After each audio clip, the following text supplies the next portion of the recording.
అధిగమిస్తేనే జయం. భయం అనేది ప్రతి ప్రాణికి సహజం. మనుషుల్లో మాత్రం చీకటి భయంతో మొదలుపెట్టి మరణ భయం వరకు స్థాయి భేదాలతో ఎన్నో రకాలుగా ఉంటుంది. తిరస్కృతి భయం మనసులోని మాటను చెప్పనీయదు. శత్రు భయం కంటికి కునుకురానివ్వదు. దండన భయం అబద్ధమాడిస్తుంది. తప్పుల మీద తప్పులు చేయిస్తూ తప్పుడు మార్గం పట్టిస్తుంది. అందుకే జీవనశైలిని ప్రభావితం చేసే ఈ భయాన్ని ప్రతికూల భావోద్వేగంగా పరిగణిస్తారు. నిజానికి భయం ఒక సంక్లిష్ట భావోద్వేగం. పలు దుఃఖాలకు, కష్టాలకు మూలమిదే.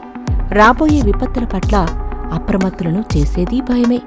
దానికి వ్యక్తుల స్పందన పరిస్థితులపై, వారి వ్యక్తిత్వాలపై ఆధారపడి ఉంటుంది. భయం వల్ల అనుకూల ఫలితాలు ఉంటాయి. నైతిక విలువలను పాటించేవాణ్ణి నిందాభయం మాట తప్పనీయదు, తప్పు చేయనివ్వదు.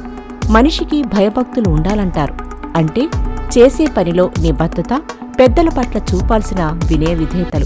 మనిషికి భయం లేకపోతే విచ్చలవిడితనం హెచ్చరిల్లుతుంది. మంచి మాట పనిచేయని చోట దండన భయమే మనిషిని క్రమశిక్షణలో ఉంచుతుంది. నేర ప్రవృత్తికి కళ్లం వేస్తుంది.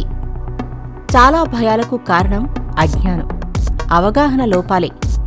ఊహాజనిత భయాలు వయస్సు, అనుభవం పెరిగే కొద్దీ మాయమైపోతాయి.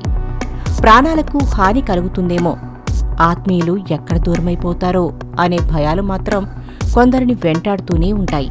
ప్రేమానుబంధాలు పెనవేసుకుని ఉన్నప్పుడు భయం వాటికి క్రీనీడలా ఉంటుంది. ఏదీ శాశ్వతం కాదన్న వైరాగ్య భావనే దానికి విరుగుడు. నిజానికి భయం లేని వ్యక్తిగాని, విషయంగాని ఉండదంటారు భర్తృహరి. భోగికి రోగంతో, బలవంతుడికి శత్రువుతో, సదాచారికి అరాచారంతో, శాస్త్రం తెలిసినవాడికి వితండవాదులతో, సజ్జలకు దుర్జనులతో, ఇలా భయం ఎప్పుడూ వెన్నంటే ఉంటుంది. ఆఖరికి కోరికలు, బంధాలకు అతీతులైన యోగులు, జ్ఞానులు కూడా ఎక్కడ మోహమనే మాయ కమ్ముతుందోనని భయపడుతూనే ఉంటారు. వేటికి భయపడాలి, వేటికి భయపడకూడదో తెలుసుకుని మసులుకోవడమే వివేకం. సమస్యల నుంచి తప్పుకుని పారిపోయేవాడు ఎప్పటికీ ఎక్కడా విజయం సాధించలేడు. భయపడినంతకాలం పిరికితనం వేటకుక్కలా వెంటాడుతూనే ఉంటుంది. ఎదురు తిరిగితే వీధి కుక్కలా తోక ముడుస్తుంది. ధర్మాన్ని, సత్యాన్ని నమ్మినవాళ్లు దేనికి భయపడరు. ఒక్క అధర్మానికి, అసత్యానికి తప్ప ధర్మబద్ధమైన జీవనంలో కష్టాలు, నష్టాలు, ఆపదలు, దుఃఖాలు వేటినైనా అధిగమించగలననే నమ్మకం ఉండాలి. ఆ విశ్వాసమే సర్వభయ నివారిణి.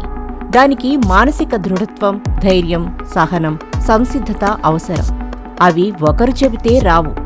ఎవరికి వారు స్వయంగా సాధించాలి. అనునిత్యం అభద్రతా భావంతో బతికే బతుకు పరిపూర్ణమైనది కాదు. భయాన్ని అధిగమించినప్పుడే జయమైన జీవితమైనా.